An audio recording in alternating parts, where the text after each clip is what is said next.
शिवलिंग के स्थान पर साक्षात प्रभु की पूजा नहीं कर पाएगी, मुझे क्षमा कर दीजिए माता।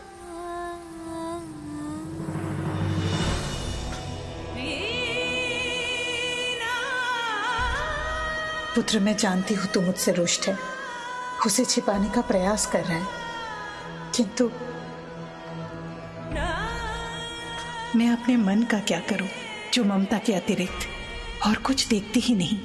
हर हर महादेव, हर हर महादेव, हर हर महादेव, हर हर महादेव, हर हर महादेव। प्रणाम प्रभु।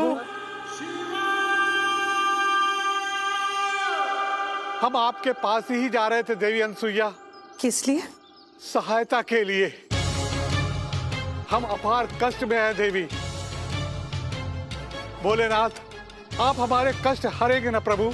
क्या कष्ट है? महादेव, एक निर्दयी राक्षस ने हमारा जीना दुश्वार कर दिया है प्रभु। वो प्रतिदिन एक पालतू पशु और एक मनुष्य हमसे भोजन स्वरूप मांगता है प्रभु।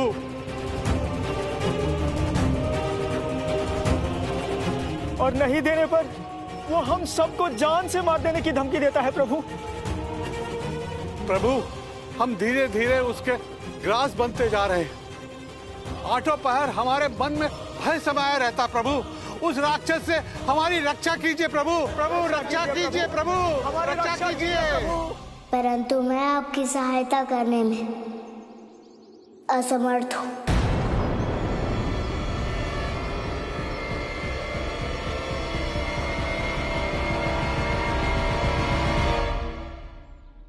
महादेव की इच्छा के आगे मेरी आज्ञा नहीं है नंदी, और उनका यहाँ से चले जाना उनकी इच्छा को इंगित करता है।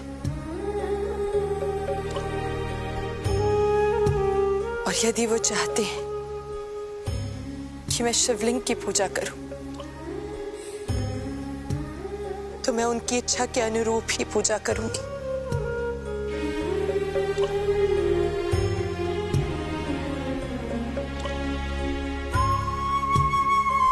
नंदी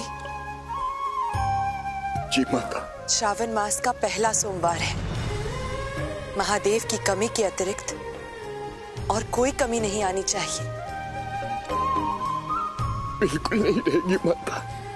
व्रत की गरिमा और महिमा दोनों भंग नहीं होंगे। अब हम पूजा की तैयारी के लिए जाते हैं। चलिए भृंगी जी।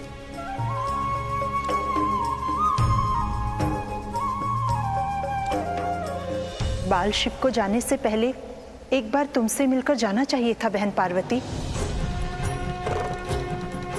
हाँ बहन पार्वती, जब वे वास्तविक संबंध जान चुके हैं तब उन्हें तुम्हारी वेदना कम करने का प्रयास करना चाहिए था।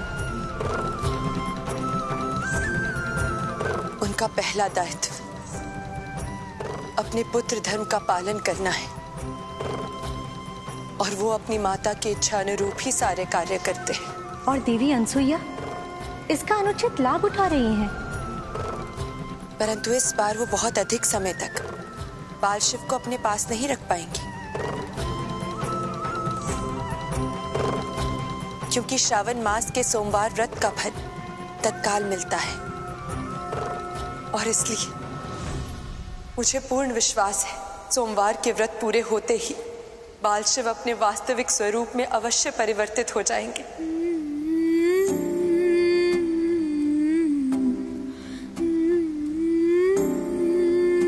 और मेरे स्वामी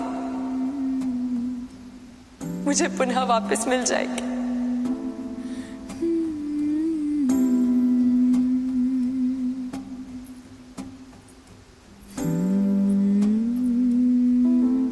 बहन, तुम्हें तुम्हारे त्याग और तप का फल अवश्य मिलेगा। शिव कैलाशों की वासी ढाली। तुम्हारी तपस्या और तुम्हारा त्याग ही तुम्हें महागौरी बनाता है बहन पार्वती। शंकर संकट हर। और मैं चाहती हूँ कि इस महान फलदायी व्रत का फल आप दोनों को भी मिले।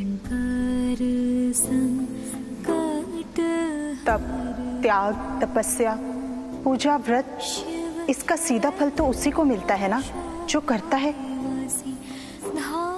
फिर हमें कैसे? व्रत रखकर आप दोनों के भी पति छीने गए हैं।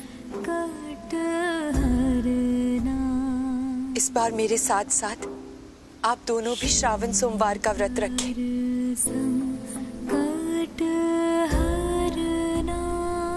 मेरी आत्मा कहती है बहन, आप दोनों का व्रत अवश्य फलीभूत होगा और आप दोनों के पति अवश्य वापस लौट आएंगे।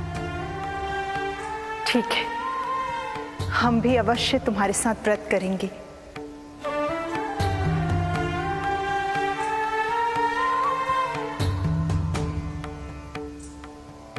तो आप दोनों यहाँ पूजा की तैयारी करवाइए, मैं पूजा के लिए पुष्प लेकर आती हूँ।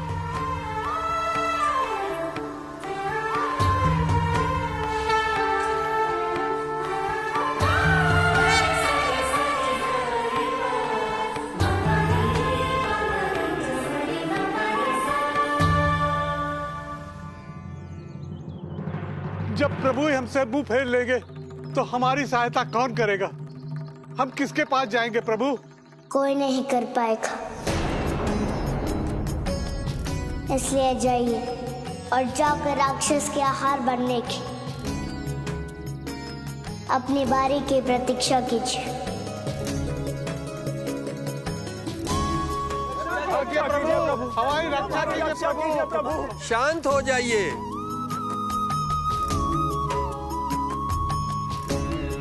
शांत हो जाइए सब लोग। समझो लीला महादेव की।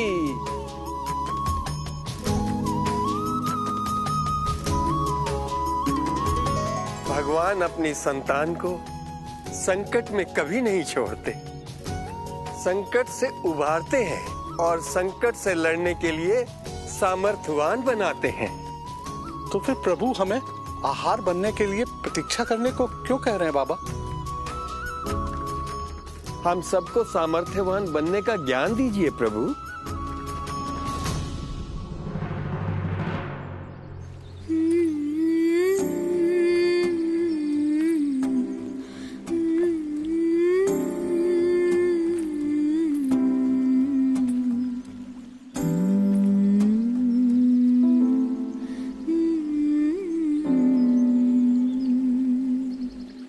शिव कैलाशों के वासी, धाली धारों के राजा, शंकर संकट हरना,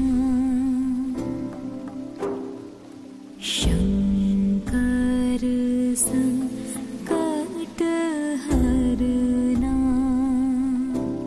शिव कैलाशों के वासी, धाली धारों के राजा, शंकर संकट हरना।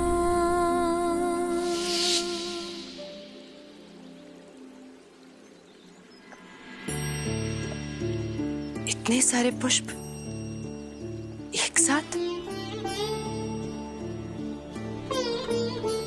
आसपास कोई दिख भी नहीं रहा।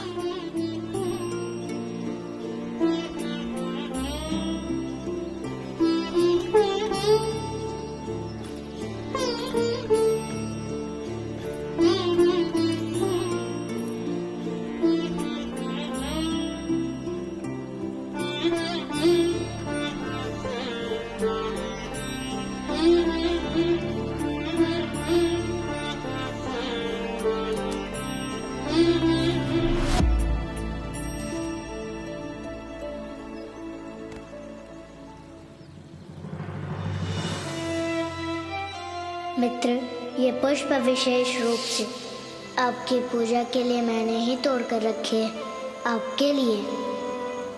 मित्र, जब तक आपको मेरा पत्र मिलेगा तब तक मैं माँ, पिताजी और भ्राताओं के साथ मंदराचल के लिए निकल चुका हूँगा। वहाँ हमारी माता हमारी रक्षा के लिए।